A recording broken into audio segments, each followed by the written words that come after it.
Donald Trump chickens out of head-to-head press conferences with Joe Biden. Incumbent campaign mocks ex-POTUS. Donald Trump rarely meets a microphone he doesn't like, but today the usually volatile former president backed off being bumped off TV by Joe Biden. More than ever this election year, it was a tale of two presidents on cable news this morning. From the G7 summit in Italy and the corridors of power in Washington, D.C., respectively, Biden and Trump almost went head-to-head with competing press conferences. Almost. We'll go to either of those live events, whichever one starts first, said Fox News' Sandra Smith as the Rupert Murdoch-owned outlet straddled the setups on screen for Biden and Trump's potentially competing press conferences. We set this up as a split screen because they were almost scheduled to speak at the exact same time. Smith later added with no metaphorical irony.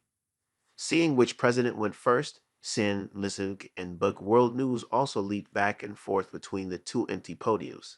As they waited, Sin called the Trump appearance a press conference on the lower third of the screen, and a rare display of discipline and likely aware of the current commander-in-chief's looming joint appearance with Ukraine President Volodymyr Zelensky. Trump declined to take questions from the media after giving remarks on his meetings Thursday in D.C. with top members of the House and Senate. Being that Trump's remarks after meeting with congressional Republicans today was branded as a news conference, the ex-Celebrity Apprentice host's quick exit was mocked within minutes by the Biden campaign.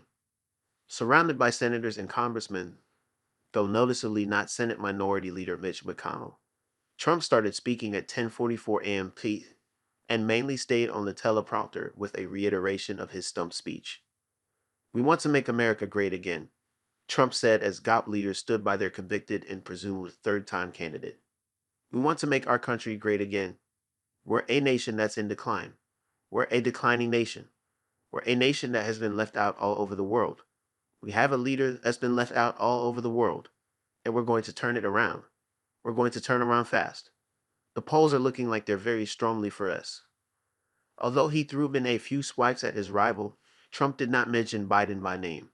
He also did not bring up Taylor Swift, who it seems the former president brought up a lot behind closed doors earlier Thursday. Nor did Trump refer to the Supreme Court's unanimous decision revealed earlier today ensuring access to the so-called abortion pill. Speaking for around 5 minutes, Trump exited to applause with a thank you or two and a "We appreciate you being here." About 45 minutes later, following a statement from the White House on the SCOTUS ruling, Vice President Kamala Harris spoke live from D.C. about the abortion pill decision. "We must remain clear-eyed about the threats to reproductive freedom in America, and we must remain vigilant," she said, with Williamson cutting live to her remarks around 10:36 a.m. With a 10-year security agreement to be signed by the leaders, the Biden and Zelensky event was set to start at 10:45 a.m.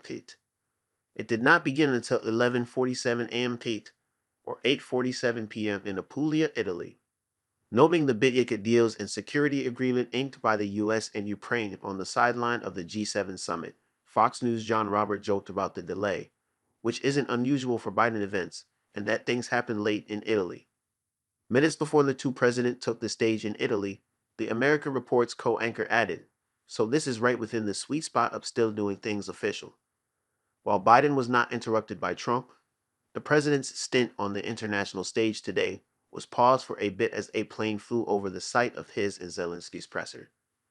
Unlike Trump, POTUS and the Ukrainian president did take a series of questions from the press. The aide kicked things off by asking Biden about Ukrainian weapons firing into Russia and his son Hunter's conviction on federal gun crimes in Delaware earlier this week.